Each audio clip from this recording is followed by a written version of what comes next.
The Philadelphia Eagles' vacant offensive coordinator position is not a prime destination for veteran coaches. I think I have a theory why.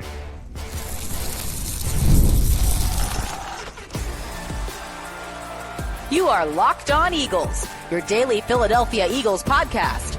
Part of the Locked On Podcast Network, your team every day.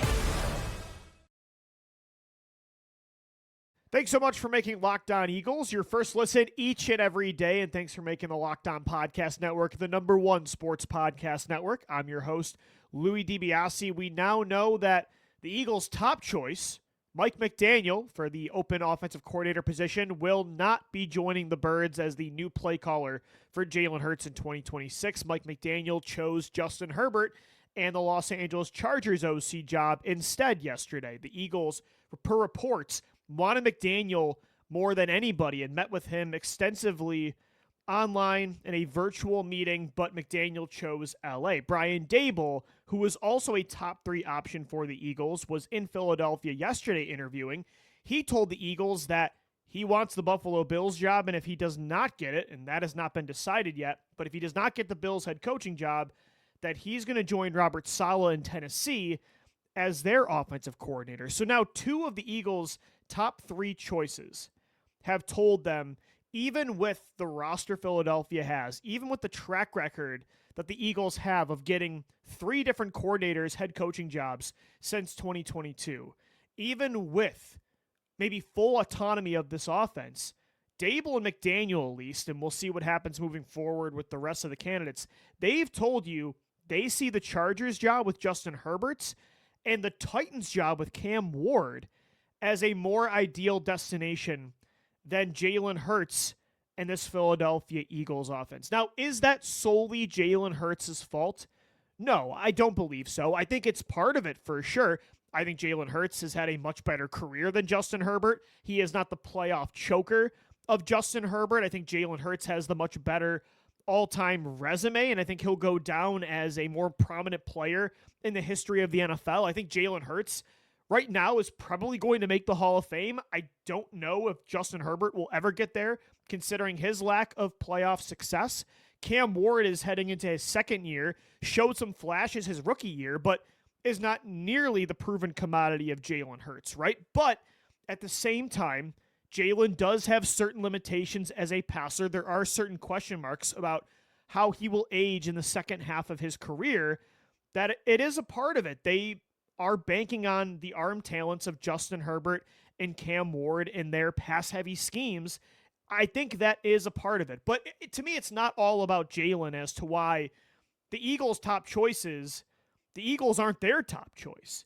It's also, when you look at Philadelphia, the offensive coordinator position, especially under Nick Sirianni, who does not call plays, considering the every other year track record where Brian Johnson doesn't work out and Kevin Patullo doesn't work out, and even in 2018 and 2019, we saw how vilified Mike Groh was and Carson Walsh and Press Taylor. Philadelphia, this fan base, they're smart and they pay very close attention to everything about this football team, including the assistant coaching staff.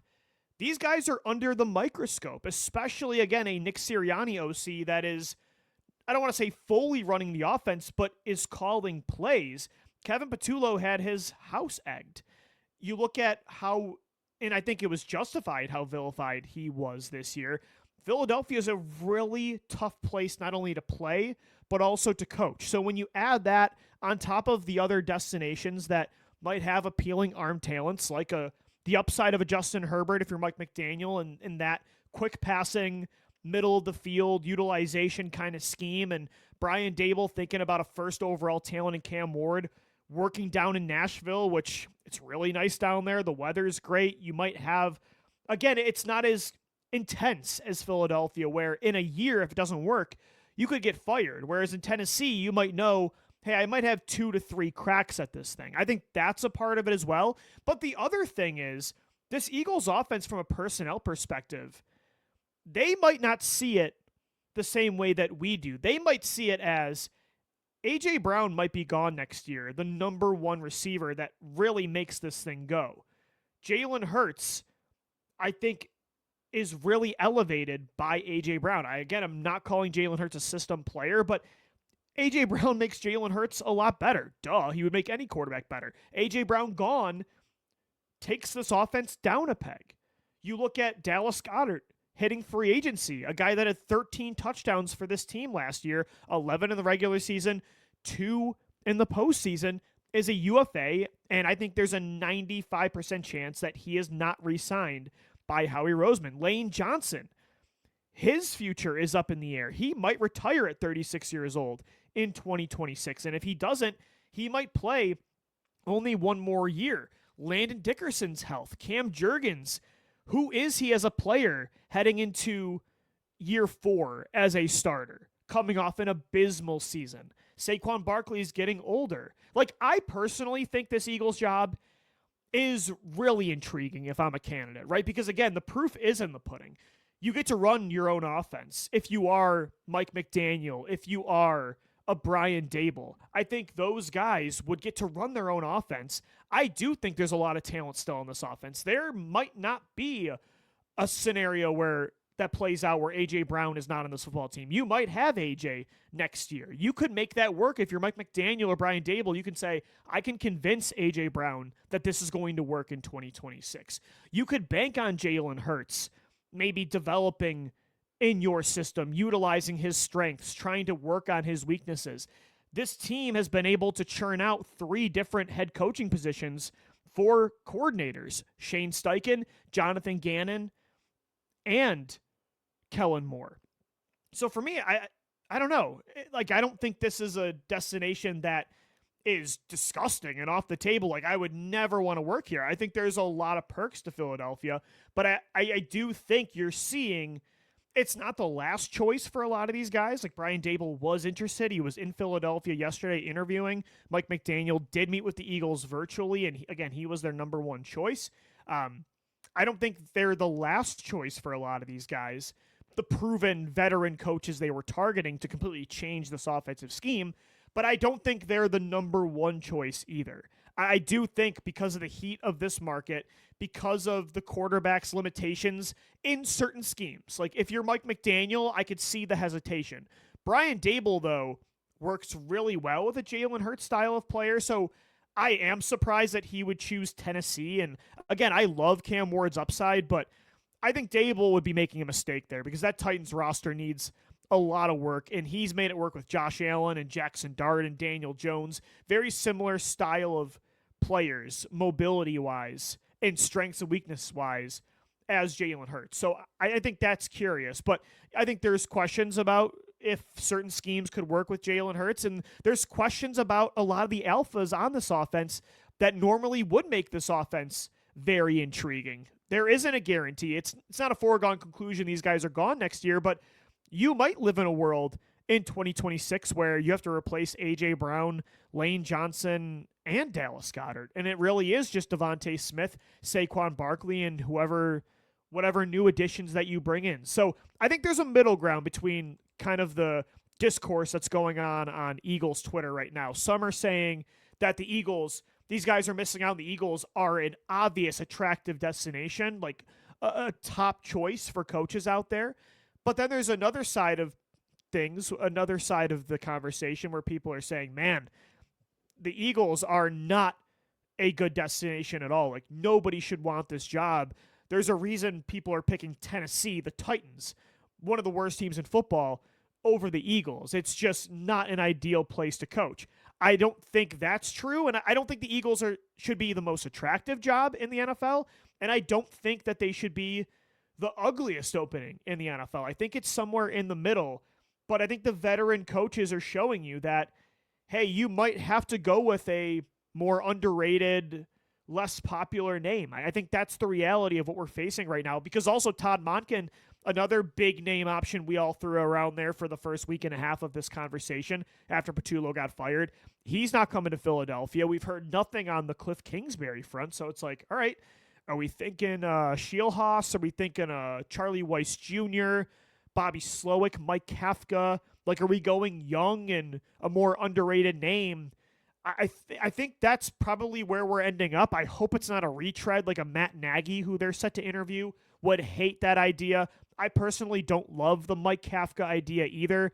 I would want it to be a younger coach. Zach Robinson maybe is that middle ground between the two approaches, but for me, I think we are learning that some guys definitely don't see the Eagles as the number one option, and those are at least my reasons for maybe why they don't see it that way. But I also do think it has a lot of attractive qualities that some people on Eagles Twitter, media, fans alike, are not giving the Eagles enough credit for. And I do think they'll land somebody. They're not going to have to settle for their 8th or 9th option, right? I mean, yes, they missed out on McDaniel and Daboll, but I think there are a lot of other intriguing names that are still out there. This is not over. But like Jeff McClain did report today, not all of these guys are going to be guaranteed to get the full autonomy on offense that Daboll and McDaniels would have been granted. And if that scenario plays out where Nick Sirianni still has his hands on this scheme, the pressure is on in 2026.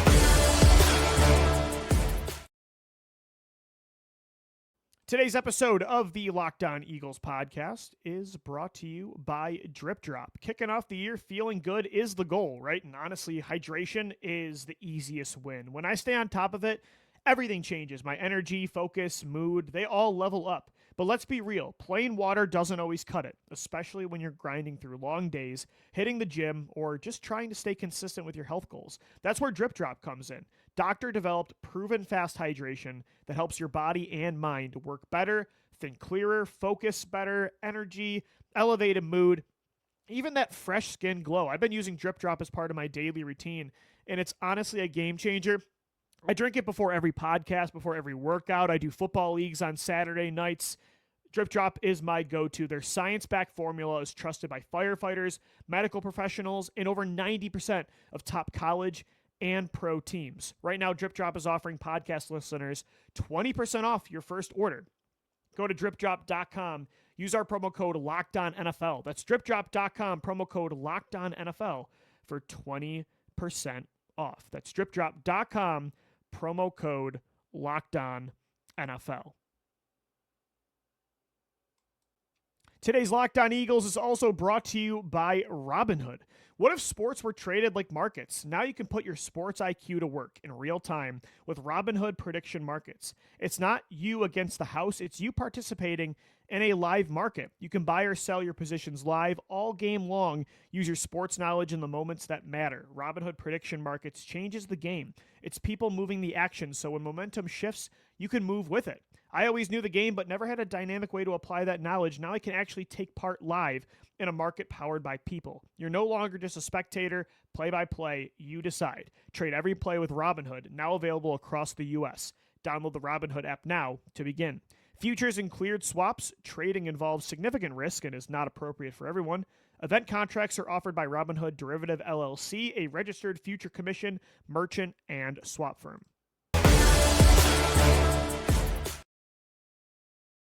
Thanks so much for making Locked On Eagles your first listen each and every day. Guys, if you haven't checked it out already, go check out the Everydayer Club at LockedOnPodcast.com/Everydayer or LockedOnEagles.Supercast.com. We got two plans for you. $5 a month gets you this show ad-free each and every day. You become a member of our Discord channel, talking Eagles each and every day, all things NFL. All of our Locked On hosts are a part of that channel, so you can talk to all of us and Eagles fans. Locked On Eagles merch.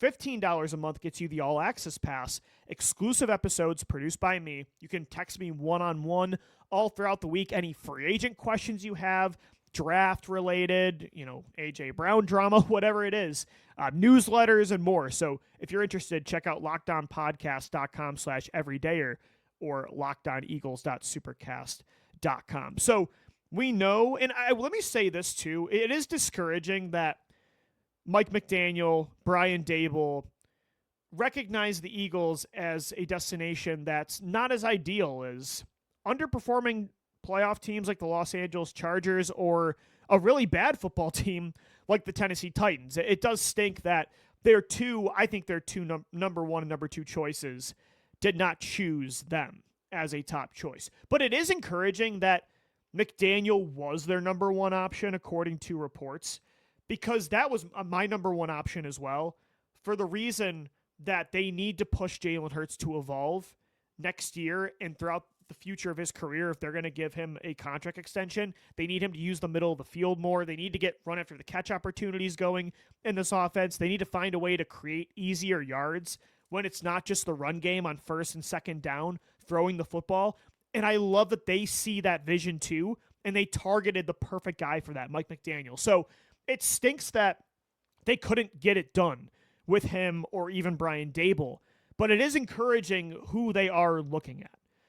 And it was encouraging as well to hear that they were willing to give those guys the keys to the offense. They were going to be able to run it just like Vic Fangio runs the defense. Now, according to Jeff McClain, though, Nick Sirianni is not going to give that kind of privilege, that kind of control to just anybody. Like if they hire Mike Kafka or a Bobby Slowick type or a younger guy like a Nate Schilhaas or a Charlie Weiss Jr., it doesn't sound like they are going to give those guys full autonomy. Nick Sirianni, it'll be more of a meshing of schemes probably like it was with Nick and Kellen Moore in 2024.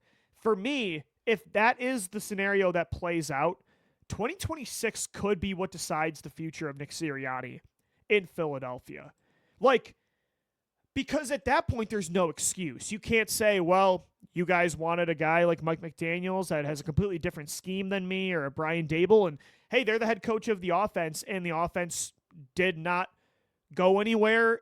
That could be more of an indictment on Jalen Hurts or on the personnel of whatever Howie Roseman decides to do this offseason with A.J. Brown and Lane Johnson, Dallas Goedert, how he would choose to replace some of those guys. So to me, that doesn't put as much pressure on Nick, in my opinion.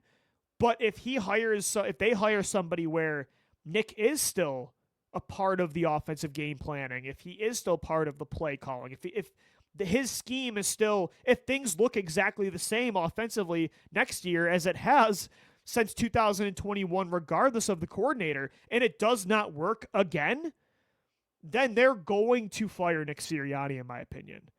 I just know Jeffery Lurie, and I know the way he looks at offense, and I know the way he looks at the passing game in the NFL, and I think he's been very willing to compromise his beliefs in a way almost in the name of winning football games. I think he's recognized in this era that they have a very special combination of players that create a elite all-time great rushing attack. And these guys might not be it's not the best passing attack in the league, but these guys have certain specific elite traits, including Jalen Hurts and Nick Sirianni, that allow you to compete for championships consistently, that have allowed you to get to 2 Super Bowls and win one. But I don't think Lurie has suddenly changed the way he sees how to build a team when it comes to head coaches. I think he still sees the head coach as someone that should be calling plays. I think he still sees an offense. He still sees offense and football as a unit that should pass more than run. I think that's, in an ideal world, what he wants out of this offense. And if again, 2 years in a row, this different philosophy does not work and they lose in the first round of the playoffs again, or maybe it's the second round, but the offense is carried by the defense again, or they miss the playoffs entirely, and Nick has his hands on things like he did last year, depending on who he hires as the new offensive coordinator, that could decide his fate. Because at that point, they will know, hey, if we're going to make this work with Jalen Hurts, or if we're going to, and again, I'm not predicting Jalen Hurts is not the quarterback in a couple of years, but whoever it is, even after Jalen Hurts' career, a new quarterback, are we going to hitch that wagon to Nick again? I don't know. There's already been a couple times where Lurie almost fired Nick Sirianni. Jeff McClain, who I've mentioned a few times in the show because he's been coming out with multiple different reports this week about all this stuff, about the coordinator search and about Nick Sirianni's future and his past with Lurie and this organization. On his podcast, he said that Lurie almost fired Nick twice. He almost fired him in 2023 and in 2024. So he's obviously skeptical of Nick in certain ways from an offensive standpoint, schematically, play calling, overall philosophy. And so, yeah, if he does not hand the keys over to a veteran coordinator, if they bring in a younger guy or somebody that's going to share, kind of like Kellen Moore did, share the scheme, blend things together, add some new wrinkles, but kind of keep the same base foundation that Jalen and Nick have had in this offense since 2021, if they keep that intact, then this year's on you, Nick. Like, if it doesn't work again, obviously this setup is not working consistently where you can bank on getting a great coordinator in 2027 when it didn't happen this year. So the pressure would be on in that case scenario. And it would be very interesting to watch. I'm very curious what coordinators that are left Nick would be comfortable still giving the offense to. Like, maybe Kingsbury is one of those names. Maybe Shielhaas, who did interview for a head coaching job actually with Cleveland. Maybe somebody like that. But I do wonder if it's Zach Robinson. Is that someone he trusts fully to give the offense to? Or like a Bobby, even former play callers like a Bobby Slowick or a Mike Kafka or a Matt Nagy. Maybe the older guys he trusts. I think Charlie Weiss Jr., I know he's young, but I really like the way he called plays at Ole Miss, and I would be comfortable giving him the offense entirely. It would be fascinating. I don't know if there is a name out there that if you said the Eagles hired him, I would know right away what Sirianni's approach is going to be. But the clock immediately starts ticking in 2026 if that hire happens and Sirianni is not giving away the house like he would have for Brian Daboll and Mike McDaniel. Going to be interesting to watch for sure. Interestingly enough, like, we know that Jeffery Lurie, I think, is skeptical of Nick Sirianni in a lot of ways. But one guy I don't think he's skeptical of is Jalen Hurts at quarterback. But I am really curious about I think we know Nick Sirianni is not skeptical of Jalen long term, and Jeffery Lurie's not either. But I am kind of curious what Howie thinks, and there's one thing that could happen this offseason that's going to be very telling of the GM.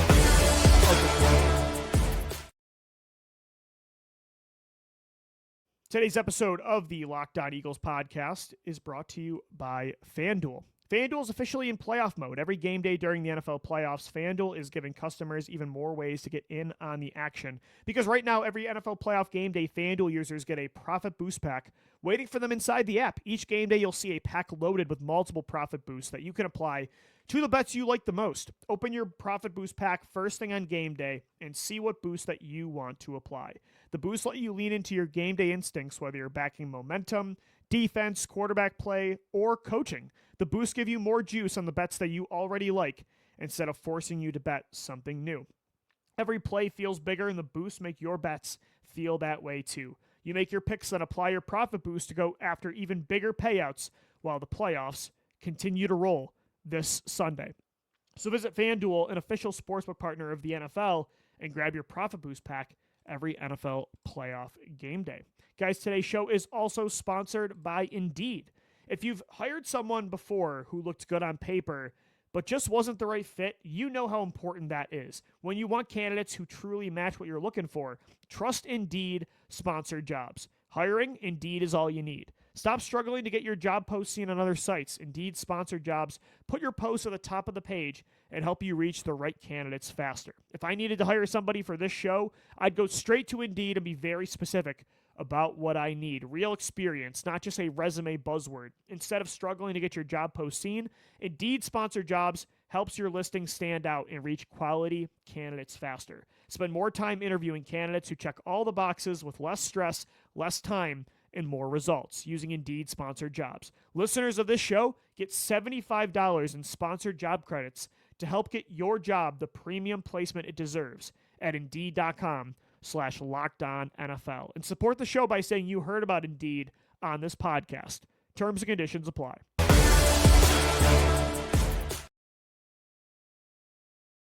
So it's interesting. As I was talking about it in segment 2, Nick Sirianni, I think, has more skepticism from coming up top from Jeffery Lurie, in my opinion, than Howie Roseman. I think Howie is a Nick guy for a couple different reasons. I definitely think the fact that Nick lets Howie, I don't want to say meddle, but have say in who the coordinators are. The fact that Nick doesn't want personnel say like Chip Kelly did back in the day, I think that's part of why Roseman likes Nick. But I also think that Howie sees the head coaching job kind of more as this delegator, this CEO, and he believes that he kind of said this in his press conference that if we continue to bring in coordinators that get head coaching jobs, we'll live with that reality. Like, those guys are kind of what make this thing go. He talked a lot about Nick Sirianni's strengths, but based on what Howie has said in the past and what I believe about him and his philosophy, I think he's less skeptical about Nick Sirianni than Jeffery Lurie is, who, according to reports, has almost fired Nick multiple times. But I do think it's interesting. It's the opposite when it comes to the quarterback. I do think Jeffery Lurie wants Jalen Hurts to be the quarterback of the future for at least another half a decade, right? I think he loves Jalen being the face of his organization, the way he conducts himself both on and off the field, the winner that he is. Jeffery Lurie really believed that they let a great one get away in 2012 when they did not draft Russell Wilson, and they did not want to make that mistake again in 2020. I think Jeffery Lurie, always thinking about Russell Wilson as the one that got away, was an instrumental part in Jalen Hurts coming to Philadelphia in the first place. And then it was all kind of validated when Jalen got to the Super Bowl in 2022 and then won one. He won Super Bowl MVP in 2024. So I think Lurie is in on Jalen long term, whereas I think Howie might be in on Sirianni long term. I do wonder what Howie thinks about Jalen Hurts. And his press conference, what he said about Jalen, look, it was complimentary, right? He talked about how, look, they've won a lot of games with Jalen Hurts as their quarterback. They won a championship less than a year ago. They've been to 2. They've had a lot of success with Jalen, but it was all in the past tense. I do wonder what he thinks, and the theme of the last couple of weeks on this show has been, what is the future of the quarterback? And again, look, I want to preface this by saying that nothing I'm saying now or what happened to Jalen Hurts this year, he had a down year for sure. And any skepticism I have about Jalen moving forward or questions that I ask, it has nothing to do with who he's already been as a player, who he is right now, or who he was in the past. Like, it doesn't negate what he's accomplished. It doesn't kind of downplay what he has done in his career. What I'm skeptical of happening in 2029 has nothing to do with what happened in 2020 to 2025. You know what I mean? So for me, his legacy's already cemented no matter what. He is the greatest Eagles quarterback of all time. And he's been an elite player more than he hasn't been through 5 years, 6 seasons in Philadelphia, including 5 starting seasons. So for me, like, Jalen has been one of the best mobile quarterbacks of this era, one of the most clutch quarterbacks of this era, one of the best leaders of this era, one of the best big game Super Bowl performers. I don't know if another quarterback outside of Tom Brady has, at least in the 21st century, has multiple historically great performances in the big game like Jalen does. I guess you could say it's Brady and maybe Mahomes, right? It's those two, and I think it's Jalen. So I don't want anything, and I believe that Jalen Hurts should be the starting quarterback for still another 3 to 4 years, because I think until he's around 31, 32, his strengths right now, I still think will be strengths in that moment.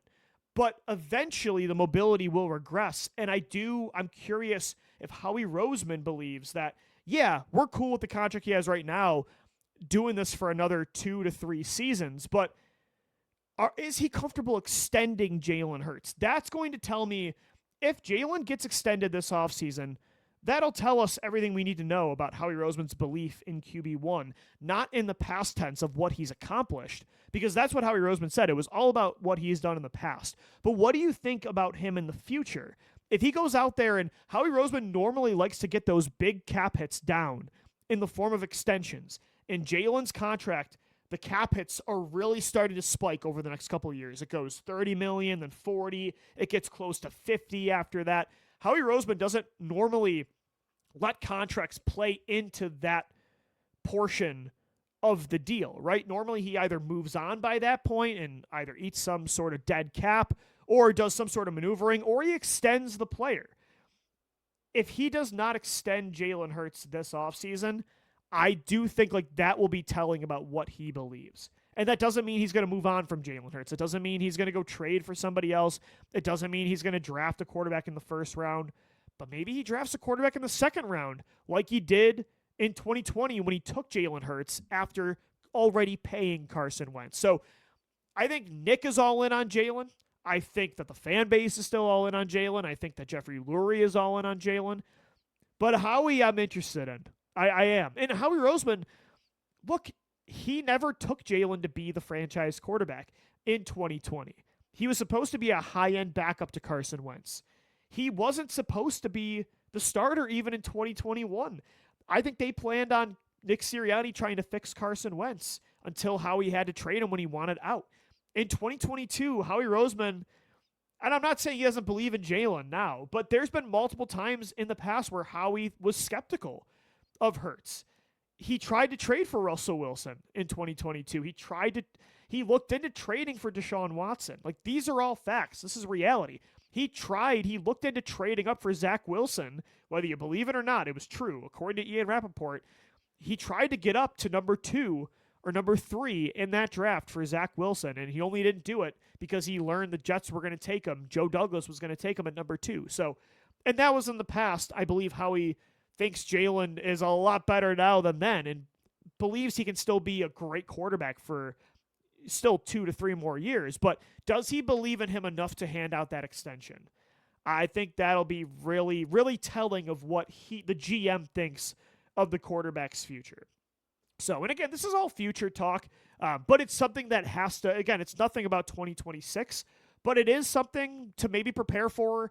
Like, it's a big year for Jalen and Nick to prove that this isn't a problem where these two can't grow and they can't carry you, where things have to be perfect. And if they lose some personnel and the order is not that great again, they're going to have to elevate more than they did in 2025. And so Jalen's the guy this year and definitely next year. But that extension, they're going to have to decide this year what they're doing with that. Do they want to get those cap hits down now, or do they want to wait a year and say, we'll eat the $30 million on the cap, but next year when it gets to like 40 and then we're getting close to 50, okay, now we got to decide. That's something I'm watching this offseason, and I'm curious what their approach will be. We'll see. That's going to do it for today's edition of Locked On Eagles. Thanks so much for making us your first listen each and every day. Until tomorrow, thanks so much for downloading, watching, and listening, and let's go Birds. Fly, Eagles, fly.